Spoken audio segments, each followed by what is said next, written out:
Hi, everybody. Welcome to Access Astrology, where three astrologers get together every week to talk to you about what's going on and how exciting it is.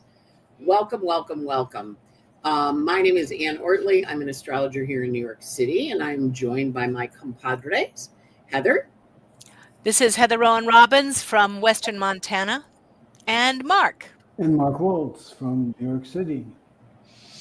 And we are here. Yeah, we're here to talk to you about the energy of the sky above, which is pretty potent right now. We had that new moon last week that set off our minor talent trine, and you can look at the sky. You can see the crossroads there that Heather has up for today's reading or today's day.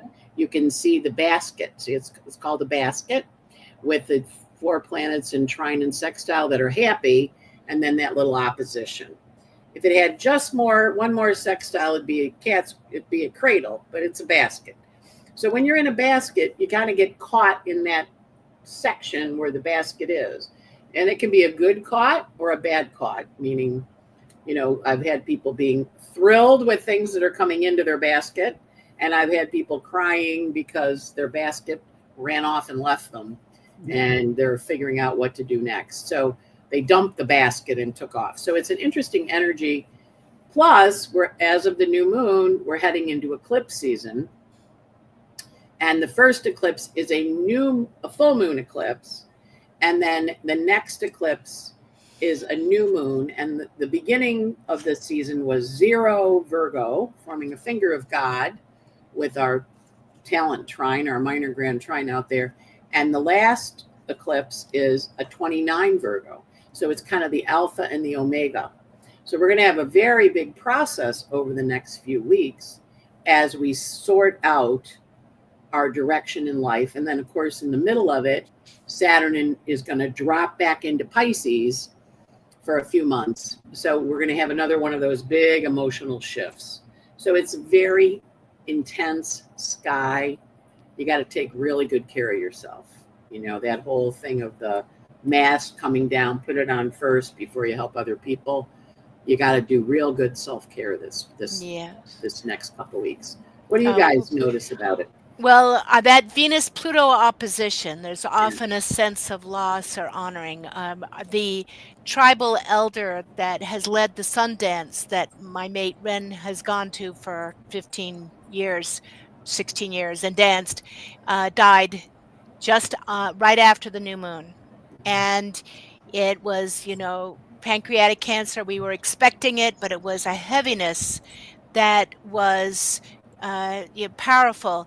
And, it seems to bring us the best and worst of luck, the ending and beginnings. I saw that new moon and the Venus-Pluto opposition and figured that was when she was going to die, and that was true. And, within a few hours, and it's just part of that heaviness. But I gather you, Anne, had the other side of that, the amazing luck that comes with that, with the kind of the cutting through the red tape. And sometimes here's a gift. Here's a present. Well, and Venus is on my part of fortune right now. And you're in your Jupiter return. Yeah, I'm in my Jupiter return, yeah. Mm-hmm. So I had sponsored a cruise, which, to do that, you buy all the cabins ahead of time, and then you resell them, sell them to people to come on the cruise. So it was an astrology cruise. And apparently I was a big spender. So I'm getting a free cruise to France and Italy and Spain and Monaco.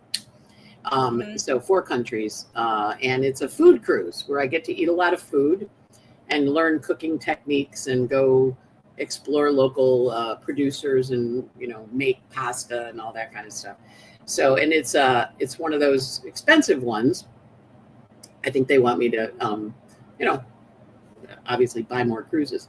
And I was giving them my background, and I was like, well, I did a week for 40 people in Tuscany. That was before COVID. I did a webinar, a class in Santa Fe for, there were 20 of us.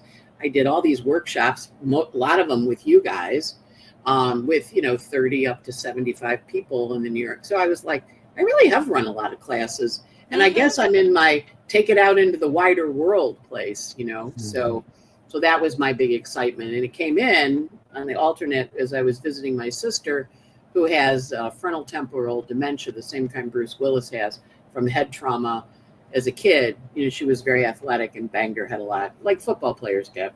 So I was there visiting her and feeling very melancholic, actually. And then this cruise kind of popped in, and I'm like, you know, you never know. Like, yes, it's short notice. Say yes, Anne. Just go say yes. So I'll be cruising. I'll be at sea on my birthday, September 11th, next week or 2 weeks from now. So. One of our audience said they also experienced the end of love. Yes. Now, Venus opposes Pluto every year, and sometimes more than once. So it isn't that rare, but it can be a powerful trigger for these emotional events.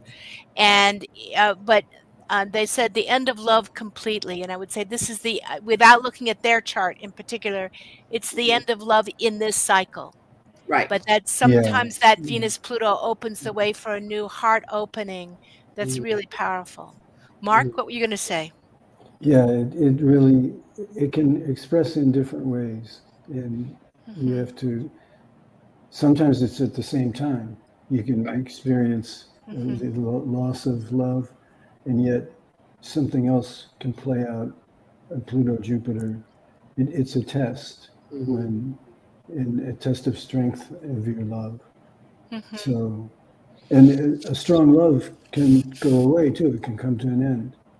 So you have to look and see what's going on in your life to know how it's going to express. And the Venus-Pluto, the person commented also that it was a betrayal. And yes, it's more like a revealing of a betrayal with that Venus-Pluto opposition. You're like, oh my God, has this been happening all along? But it clears the ground so that now you can build on something solid. And noticing that as long as you come back to yourself and don't betray yourself, is like the end of that. What signals did I miss that I can promise myself I will hear next time? And how do I love myself through this? Seems very important. Self-love, self-care is powerful. I think that's that new moon in Virgo also, how to honor our health, whatever that means. What do we have to weed? What can we build? What can we release the crap and absorb the nutrients and get ready for the next crop? It's an interesting lineup. And it will cradle you. You might not like the cradle, but you want to kind of think of it as, let me relax into that cradle and understand that there's a lot of support, even as, because notice the trines and sextiles. So as you have that betrayal, that opposition where you see something, you got something catching you and kind of holding you and going, okay, I see it now. What do I do with it? Right. How do I interact with it? So like in the case of my sister, she's been bedridden 480 some odd days. She hasn't been out of bed, but my cousin got out a big balloon with a face and she started batting the balloon around, and my sister came alive. She was a basketball coach. And so she was handling the balloon like a basketball and throwing it and laughing. And I was like, wow, like she was again, A minute of connection. In a flash. And that was kind of was very bittersweet, but it was, the aid is a new aid. And she was like, oh, wow, look at her. And it was like, she suddenly went from somebody that was, had dementia into like laughing and throwing the ball around. So I think that's the other part of it, is looking for the joy in the sorrows, in the sorrows. Right? And I think that helps, is that you remember something that brought you joy. Yes. And I noticed with my mother with Alzheimer's that certain music brought her alive again and remembered where she was. And she'd be fully present or almost fully present, but she fully present to herself for that minute. And then, it sounds like your sister with the ball, and they kind of coming back to themselves in that process. Right. Well, you forget, and But there she was, and the A remarked on her ball handling or balloon handling technique, and I'm like, she handled thousands of basketballs, So yeah. So it's going to be interesting. It's Yeah. going to be a very potent eclipse, and then there's a whole thing, and I haven't had a chance to really research it, but I thought I'd mention it. We're supposed to have Pluto going out of bounds by declination Mm. on September 11th, actually. So it'll be interesting because it's going to be out of bounds for a while. And, we know those declination planets are important. And when Pluto then goes below the rules, so I think one of the things, it's supposed to happen in 2 weeks. So I think we maybe want to check into that as part of our research. That was my thought is I'm going to check, but this today was just crazy. Check into it and kind of go, okay, what does it actually mean? How's it going to show up for us? So that's a big guy going out of bounds, right, for a while. And that already we've got the grand trine, the Pluto Uranus at 1 degree, both sextile Neptune. I think that's that defining, the small trine, defining aspect of the next 3 years. Yeah. And we, one thing as constant change. And I know so many people trying to get jobs, but their field is changing so fast, it's hard to stay up. Right. People leaving, new people coming in, new technology coming in, new systems coming in, that it's really, to be very kind to each other in this changing landscape. Uh, but the good thing is, if you don't like what it is, and we don't like what's Okay. happening in your government, it will be changing. How it'll be changing is a good question. Right. But yeah, which is big. Yeah. So Scorpio moon between now and Friday through Friday. Thursday and Friday it's going to be a little intense. Be a little careful and kind, but it should be open-hearted over the weekend as that moon goes into Sagittarius, and which is a great place for it to be for Labor Day weekend. Right. And then as soon as that we hit Tuesday, that Capricorn moon with Mercury in Virgo, it's like hit the ground running on Tuesday. Just play for the weekend and hit the ground running on Tuesday. But also, the moon is void all day tomorrow, the 27th. It goes void tonight. Moon goes void tonight around 10:30, I think, and then it's void all day tomorrow in Libra, and then it goes into Pluto, goes into Scorpio. I just did this. It goes into Scorpio 9:30 tomorrow night. So tomorrow's a Libra moon, but void. So it's open for pleasantries, but it's nothing will come of it. So I have a couple of parties scheduled. Yeah. Like, good to have a party on those days, So I have grandkids arriving. Yeah, grandkids arriving. Joy and, but not that anything should come of it, but a good time, right? So. Yes. Mark, you were saying?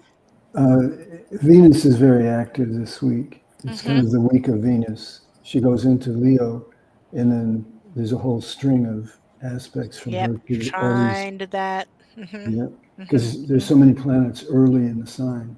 So any planet that enters a new sign is going to aspect, and Venus has her turn. Should be fun. Again, it's a social week. Wonderful. And she is in charge of the Mars, so that makes him a little happier. Yeah. I mean, there is a lot of Leo in the sky in the sense that Venus is in fire and is Mercury in Leo also. So the Sun in Virgo answers to the Mercury in Leo, and the Mars in Libra answers to the Venus in Leo. So there's a lot of fiery energy. Leo is always about the heart space and where we go to connect to our heart's dreams and our heart's desires. And so that energy is very strong right now. So kind of honoring it and really enjoying it, And that sounds like beautiful. We'll start putting up the first chart. This one, I don't think we got to her last week. She was on the list, but I think we stopped at 2. This is Linda from Australia. Stop me if you've heard this one. But it looks like she was just interested in what we saw in her chart. Scorpio, Moon conjunct Neptune, Capricorn rising. Sun in Taurus at 2 degrees. So Pluto's going to be coming up to square that. Here is her 3-wheel. Just what do you think? What would you like to say to Linda about this point in her life? She didn't have any particular questions, but she sort of can feel something coming. And I think that Pluto squared the sun is powerful. Yeah. What do you think? Any Well, comments? well, the sun is the ruler of her relationships to other people, plus the eighth house of, how committed she is. So we're looking also here, Jupiter going to be spending a year in her relationship house. So there's a lot of relationship stories coming in. And then in 17 months, it looks like she has a new moon. Her moon gets out of Aries and gets to that Taurus. So the Taurus sun really wants, it's interested in, it's natally positioned with Gemini, but now, Venus has moved along. And so she's over there in Leo, kind of stirring the pot. So there's a lot of really good relationship energy coming in or transforming her. And with the moon in Aries for the last 16 months, 17 months, she's been in a bit of a hopper wanting to get stuff going, especially as it rolled over her nodes, so it really looks like getting rid of, not in a mean way, Linda, but getting rid of a lot of people that you don't like anymore and moving in, working with folks that you find more conducive to your being and your purpose. And as a Capricorn, you tend to keep a lot of them, Capricorn rising, you tend to keep them a lot longer than you should. And not that there's right or wrong, but you're going to make allowances. And with the moon it's a wide quincunx to the sun, or wide opposition rather to the sun, but it counts. So that moon in Scorpios, you'll give them the benefit of the doubt as opposed to kicking them to the curb. So that would be, like, who do you want to get rid of? And let's work on clearing them out. Are they adding value to your life, really? Yeah. You're likely to find support for getting rid of people too. Some people will voluntarily combust, and the other ones, you'll get some help from across the way. So some of the people at the table will help you get rid of the other people at the table. That's an interesting way to put it. Yeah. Just notice that sort of existential questioning with the Venus, the Pluto square the sun. That's already, this is the second pass. It's going to keep coming. Then it goes on to square the moon because it's born on the full moon, or just after the full moon. Right. That there is, a hunger for more. And that's often that, like, I don't know what's up, but just tell me something. It's just a hunger for more magic, for more depth, for more purpose, for more meaning in life. And that, the search for meaning, as Viktor Frankl posted, it wrote, and I think that kind of existential search is an important part of what you're doing, but keep looking rather than settle at a cynical place in between. Right. If it's angst and it hurts and it's going and feels hollow, keep looking. There's more beyond that. And that's what Pluto keeps nudging you to kind of what does matter to you in the face of life and death. So Yep. Good luck on that. We next have Marcia, and Marcia's comments were, let's see. I'm so excited to find Anne on YouTube again. I've been following her since the weekly weather on Astrology Hub and have missed her immensely. She said, I had very rough 4 years with Uranus, going through all my planets in Taurus, losing my father, soulmate. I've had lots of trouble moving forward since my father's death. And would love your input on how you asked for a comparison between the two charts. We can't really do that here. You might want to contact one of us directly for a chart comparison about purpose. But it's like, I would ask you how do we help you take back your sense of purpose since your father died? because your father, you had Saturn in the 7th house, and that can really feel like your father is your partner. But the trouble with that is that when dad is there being your partner, it can feel like there's no room for anybody else. So, um, how can you make step into your sense of purpose?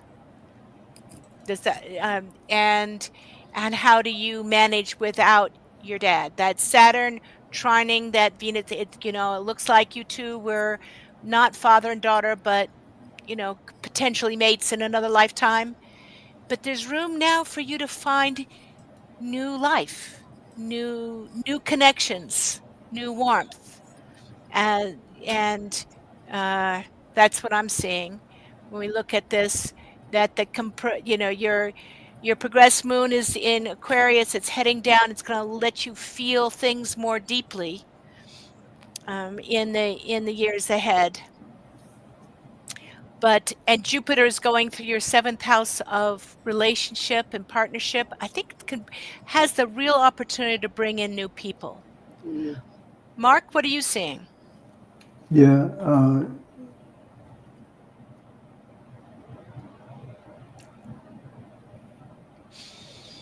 Yeah, there's a lot of Pluto going on with Mars and Libra as a transit.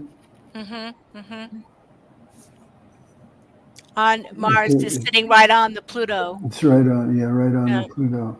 And so you're meant to do something with that, take action, be bold, and express who you are through what you do.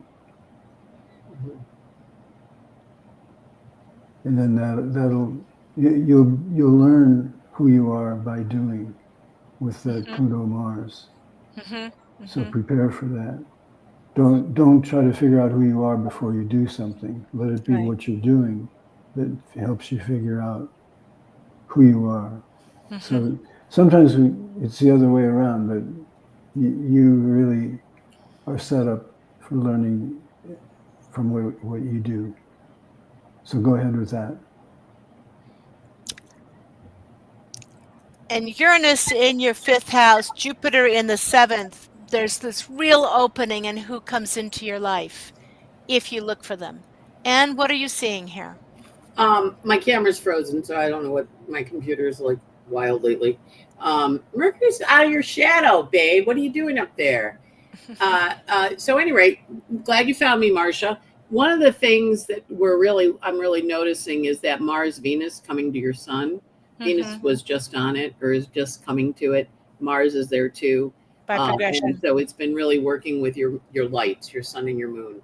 And then Saturn now going through the 3rd house is asking you to go back and think about early childhood stuff when you were 0 to 14, your belief systems about things, why you believe them, and what is important about those beliefs that you want to carry forward into this next chapter. And it always, as a Capricorn rising or a Cancer rising, the parents leaving is always a big deal because the structure of the family is part of your nature, it's part of your makeup. So with Mercury has been dancing on your Saturn and stationed on your progressed Saturn, this retrograde. So I'd be curious what things were revealed for you, what you found out on the Mercury retrograde, and then going back in and listening to what you were told as a kid with the Venus and the Mars and Aries on the South Node. And now the Venus and Mars have come to your sun. So they're saying to your sun, so what do you believe now? What's your belief system and where is it? And losing the parental access for anybody is a big deal. But particularly for Saturn rising folks with your Saturn so strong and Mercury on it. So I think it's a combo. It's like, what do you believe and why? And now that you know what you believe, what do you want to do with it? Right? So that's the energy and how we move it forward. So it's kind of cool. It's definitely a year of huge changes for you, though. And it's not been easy. That's the other part. It's never easy for Earth people to lose their people because they're so embedded. And you're a triple Earth, right? So they cut a hole. When you dig a trench, it doesn't get filled in unless you actually actively fill it in. The hole will stay there. So that's also maybe part of what you need to do is say, okay, I have to actively fill in that loss, because it's like a big hole in your life. And what would you fill it in that would bring you joy? And it's sometimes very hard to make when my dad and I were very close, and it was he was very reserved, but quadruple Scorpio. But neither, I made good connections, but he had never really made friends outside. And as my mother drifted away in Alzheimer's, until I could not solve all his problems for him, it was so much easier for me to solve his problems because I knew what was happening with him than for him to reach out. But Mm-hmm. when I wasn't there, he reached out and he made new friends, which was an essential part. I mean, some of them I started, like, I'm hiring young daughters for him to take care of him, and they developed friendships, which did them both good. But it was his soul growth that he needed. And your father went on with the two of you staying so close. But it's really kind of room now for you to, now that your dad is not here, that it makes so much easier to connect with him, to develop new friends, to believe in yourself the way he did, and to develop all those new friendships. I think it's going to be Uranus has got 8 years heading in your 5th. Jupiter's going to spend this whole year in your 7th. There's a real expansion of, people to try them all out, take them out for tea, see what you can grow. But remember, it's going to take some time with them, time that you already had built in with your dad. So this is time to kind of try how to deepen in relationships. I think it's going to be really beautiful for you in the long run. Yep, I agree. And also just being, you don't have any planets in the first quadrant, which makes it a little hard for you to get out there and go do things. So finding groups or finding people doing things that you like or you're curious about or interested about, and doing it through joining groups can help a lot with a chart like yours that's a little bit shy. I mean, you're not shy once you get to know them, but you don't walk in the room and go, "Da-da, I'm here." So finding something where you feel a spirit with people, and maybe even doing stuff your dad used to like to do. You doing it too. Kind of coming up with it. If you like to go to the firing range and shoot guns, go to the fire. If you like to garden, garden. Plant tomatoes in his name, kind of thing. So that's beautiful. Mm-hmm. So, on that note, I think we've hit the end of our time. it goes really fast, Heather. Yes, it does. We got a question about a missing granddaughter, which I'm going to send an email out to the two of you because we don't have enough information to answer it. That just came in while we were talking. But we'll see what we can do passing that amongst ourselves. Okay. As we close, Mark, would you like to say something about the basket or the Venus-Pluto opposition and help us close with the visualization? I'd like for us to take a moment to anticipate Venus coming into Leo and making those first contacts with other planets. So think for a moment where in your chart, where do you have planets in the early degrees, 0 degrees, 1 degree of a sign, and think about how Venus is going to aspect those planets and what you can do with it. So Venus is your loving energy, your creative energy. How is it going to work with the other planets that are early in a degree? And then you'll see it in your chart, and you'll see it in your life.